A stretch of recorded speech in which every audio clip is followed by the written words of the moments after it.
Hi, welcome everyone. Thanks for joining us once again. For those of you that don't know me, I'm Stewart Darkin, the Managing Director of CasinoBeats. For those that do know me, hello again from my office at home. I'm delighted today to be joined by Tsachi Maimon, who is the CEO of Aspire Global. Splitting his time between Aspire's 5 offices around the world, Tsachi has been the company's chief executive since 2013. During that time, the company's seen significant growth and recently executed some aggressive moves to become an even stronger supplier to the gaming industry. That included the 40 million euro acquisition of Pariplay in 2019, and more recently, the acquisition of BtoBet. Tsachi, thanks for joining us today. How are you? Thank you very much, Stuart. Yeah, I'm good. Thank you very much. And at the top there, I mentioned the 5 offices. I don't know where are you today? Which one are you at? I think are you Malta based or are you elsewhere today? So yeah, I was living in Malta, as a matter of fact, for 8 years until recently, and 5 months ago I moved to Madrid. So although we don't have an office in Madrid, I live in Madrid, and flying all over to some of our offices. Located in Malta. This is one of the biggest offices. Ukraine. We have also in North Macedonia, Bulgaria, and Israel. So right now I'm talking to you from Malta. I came to visit some of the friends here.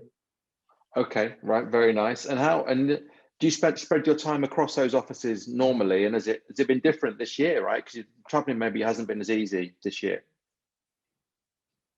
Yes, usually I travel 3-4 times a month, and in the last 5 months I only flew 2-3 times. This is the first time I see the team after 3 months. So it feels good to come to Malta to see some of our suppliers, some of our partners, and of course the team here in the office. So it's very good. You know, it's very weird times right now, so it feels good to see them. Yeah, I'm jealous. You said it's been 3 months. It's been over a year since I was in Malta, and we're not there all the time, but you know, these are very important locations for our industry. So it'd be nice to get back there. Hopefully we'll be able to this summer. So I said at the top about you've been the CEO since 2013. You've just laid out kind of the structure, not structure, but yeah, the areas in which Aspire is present. In terms of the management team, where is the base? Is that Malta? Yes, Malta is still the biggest office, and in the last 2-3 years we moved more and more management tiers to Malta. So the majority are here. We have the CTO in Ukraine, so yes, Malta is still the core of the business management-wise. Yes. We of course for the group we have the managing director of Pariplay that is based in Israel, and the managing director of BtoBet is also here in Malta. Okay, so I ask you about that because Aspire has been, it feels like a company that's raising its profile. I mean, buying Pariplay and BtoBet are quite big plays anyway. They attract headlines because their names have been around for a long time. And BtoBet particularly has been very present on the European stage in the last 5 or 6 years.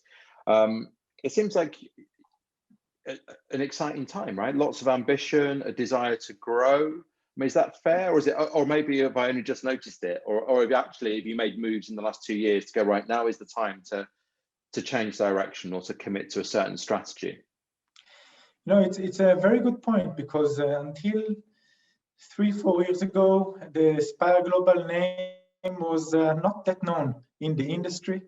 And when we saw that we have some good products, we knew that in order to be even more familiar to the market, we need to go public. So we listed ourselves in the Stockholm Stock Exchange. But as part of the strategic vision that we had, we knew that we want to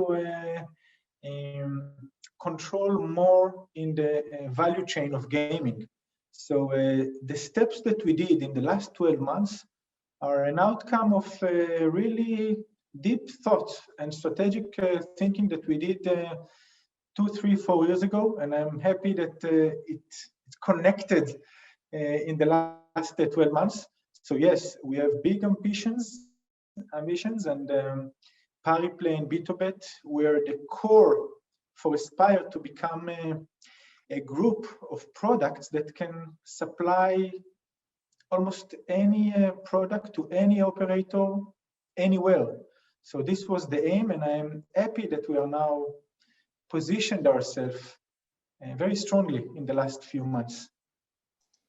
You've answered a question I was going to ask, actually. I was going to ask about the strengths of the new group, but you've already set that out. But I mean, there are challenges to scaling up as well, right? Because now, it seems to me, and I noted, I'm pointing up there because that's what my browser is. I noted that there was a recent deal with William Hill in Colombia, as I recall, and it seemed like there's some very potentially strategically important steps that you're taking to enable you to scale up. And I wonder what your experience of that has been and what your targets are, really, because that was a big play with William Hill in Colombia. And I wonder if we can expect more of that from a company that a lot of people perhaps lazily have known traditionally as white label provider. And times have changed, right? Yeah, it's it's amazing that you're saying it, because 5-6 years ago we wanted to be positioned as the go-to for white labels, and we did that in a very short time. I think that we are very much strong in that aspect, and we are now free to move to a different segment to extend our offering, and this was also the reason to acquire Pariplay and BtoBet. So when you talk about William Hill, if I'm taking the portfolio of customer of Aspire Global, we have around 20-25 tier 1 top tier operators taking at least one of the products that we sell, and this wasn't the case a little bit more than a year ago. And to take a deal of William Hill, and to take a deal with Betfair, and to provide them with our gaming platform and the sport, you probably can imagine the due diligence that they do on our products before they decide to sign and to put efforts and development and marketing on the brand, on our products. So we did a lot of movement in the last 12 months. We improved dramatically the infrastructure to be able to host many transactions, millions of transactions per month. So it costs money, but it's the stability of the platform that sometimes companies are less familiar with. It's a pain to work on a platform without a stable uptime, and we are happy to provide that. We know that this is what the operator is looking for, and you asked if we should expect more. Totally, we have so many surprises on the pipe.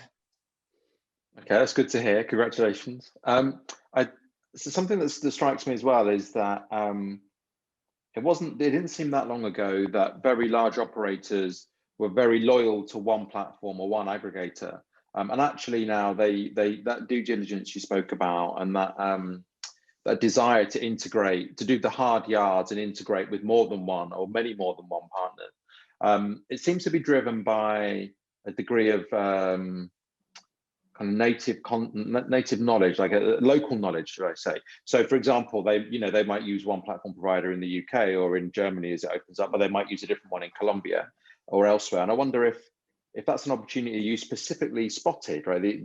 That's because that's how the market is changing.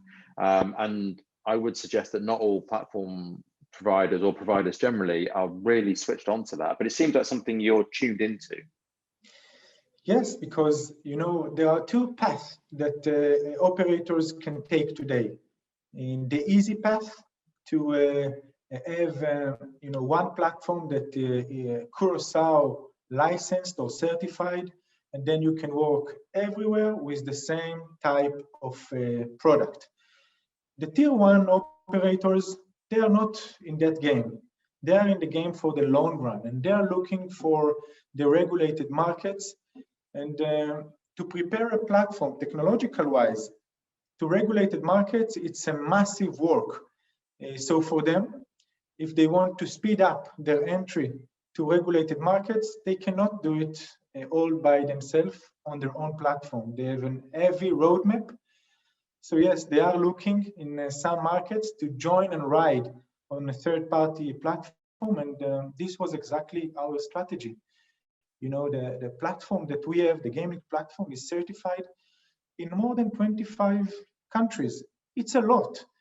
If you will take a platform and you will run few years until it will certify to 25 markets, it will take at least 5, 6, if not more years to get there.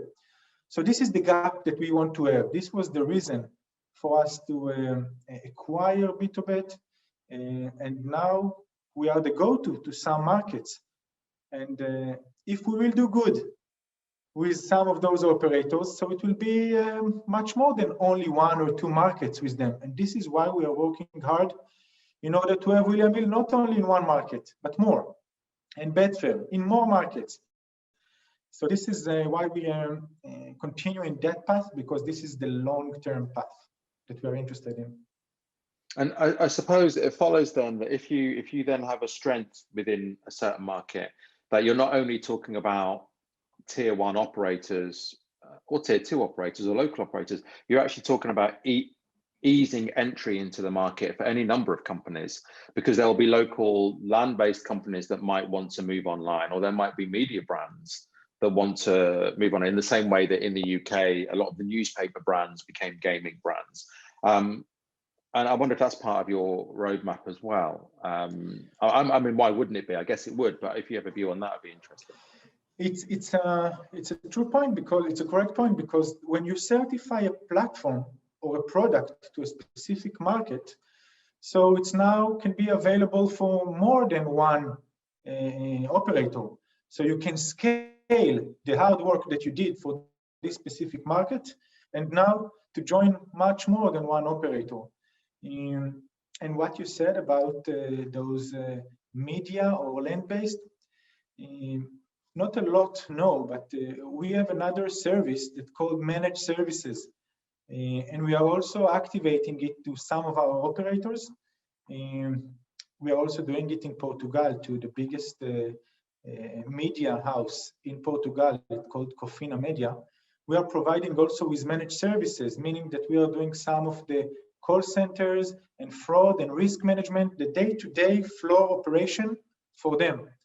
So in some local regulated markets, the ability not only to provide them with the technology, but also to guide them and serve them with the knowledge of online, it's something that attracts very much those media houses and land-based, that they maybe have the money, the power, the will, but not necessarily the knowledge.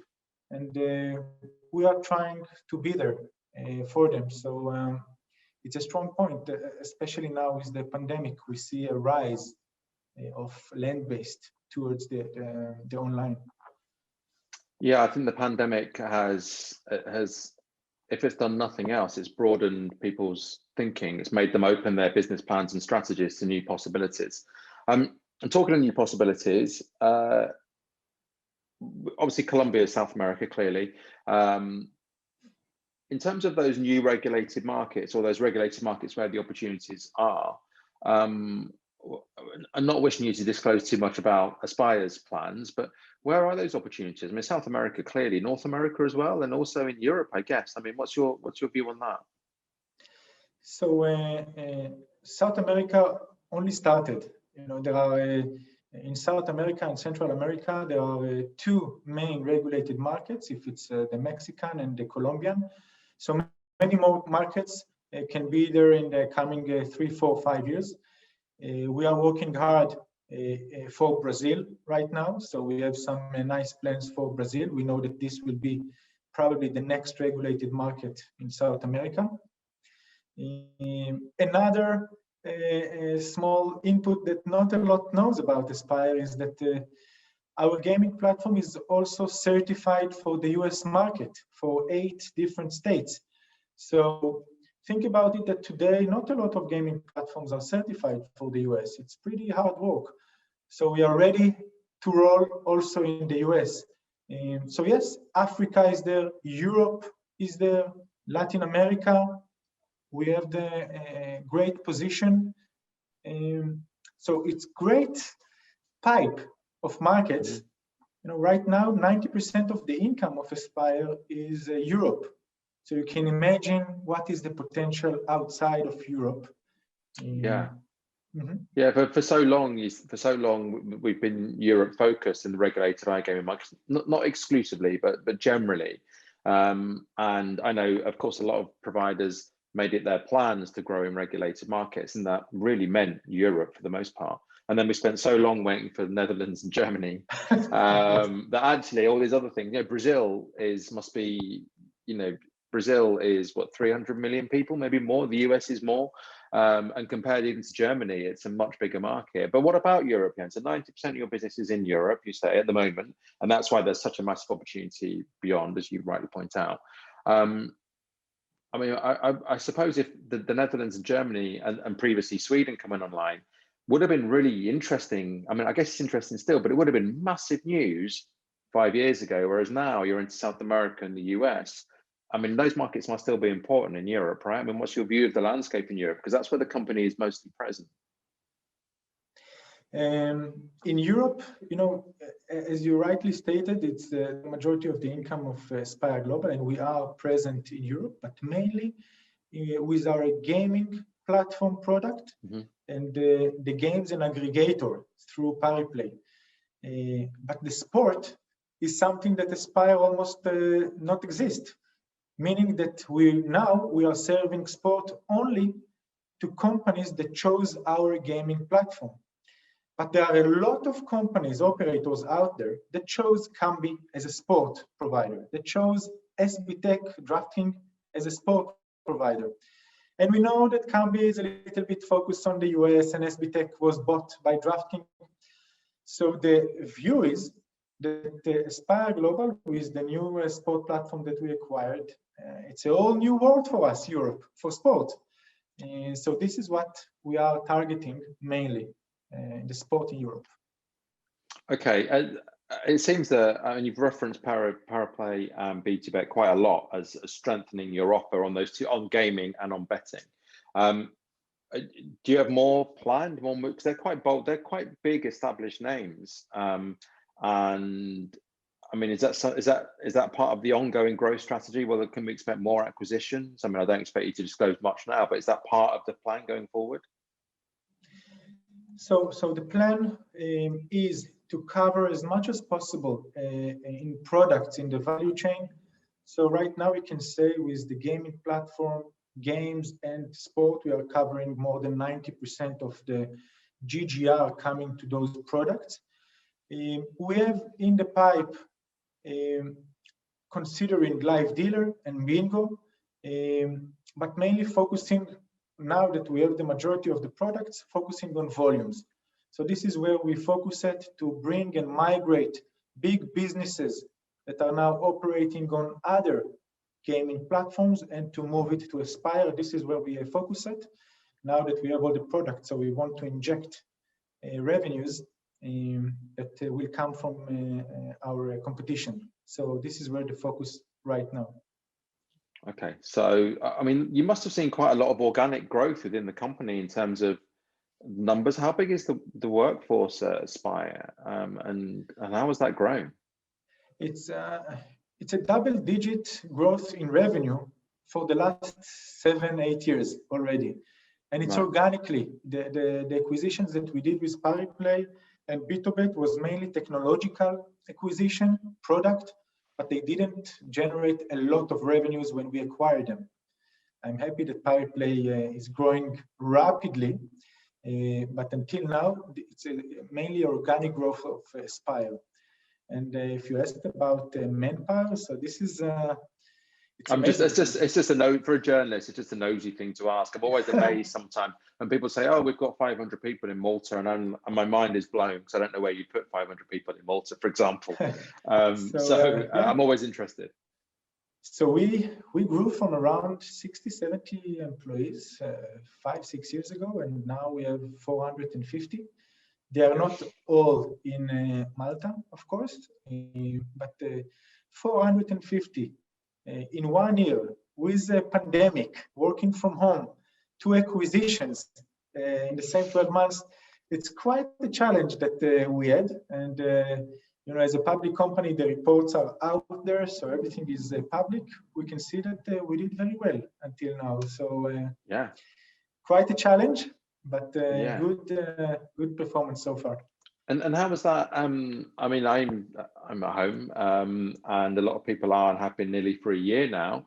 And I mean, as the CEO of, you know, a strategically important business and a relatively large one, as you just said, how was that transition gone? Most people I speak to are pleasantly surprised by the working from home culture as it has now arrived. But I'd be very interested on your take when you're spread around so many locations. So there was the hype in the beginning. You know, everybody likes working from home, and of course they have the liberty to do whatever they want whenever they want. So it's something that, of course, from one side it's good. From the other side, the employees saw themselves working in you know, very late hours just to complete task. And I think that after a few months, people they wanted to fill the office. So what we created, and I'm happy we did a survey recently to the employees. What we did is a hybrid solution for them that they can come to the office 1-2 times a week, and they have like open stations where they can just plug in the computer and work.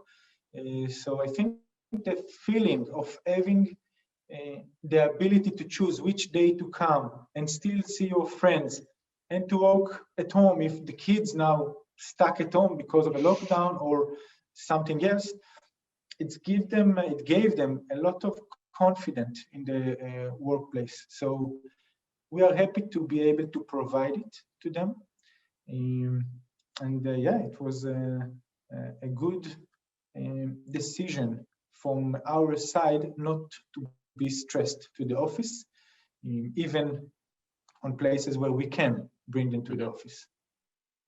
Okay, that's good to hear. I think there'll be some permanent changes in the culture, the working culture of companies, because, as you say, it's people are finding their own balance that suits everyone, suits the employer, suits the output of the company, and suits the individual. So the company's clearly very well placed, right? You have a big plan. You're very busy. Thank you for your time again. What can we? I had a note saying, what does it was meant to say, what does 2021 look like for Aspire Global? But I actually accidentally typed in, what does 2022 look like? Because I thought we're already into 2021. So let's stick with my typo. And what does 2022 look like for Aspire Global? What do you hope people will say about the company when people go, you know, Aspire, right? I met a CEO when I was in Malta, and they go, yeah. What will they say about Aspire Global in 2022? So what I want them to say, or what we are working hard in order for them to say in 2022, is that what a transition this company did in the last 3-4 years from being a company that focusing on one segment of tier 3, tier 4 operators to be a leader supplier for tier 1 and top tier operators in many jurisdictions. I want to have that feedback next year, and we are working hard in order to achieve that. Okay, well, it's the very hard work seems to have paid off so far. So congratulations on that. If there's anything else you'd like to add now, feel free. I mean, quite a few people will be watching this, so if there's anything you want to add or mention, please do. No, it's nice to have this talk and to discuss. I want to thank you also for the time. And I invite everyone that is interested in the Aspire Global products, of course, to approach us. But this is something that I'm happy the ball is rolling. And thank you very much for your time. Tsachi Maimon, thank you very much. Have a great afternoon and evening, and we'll talk to you again soon. Take care. Thank you very much.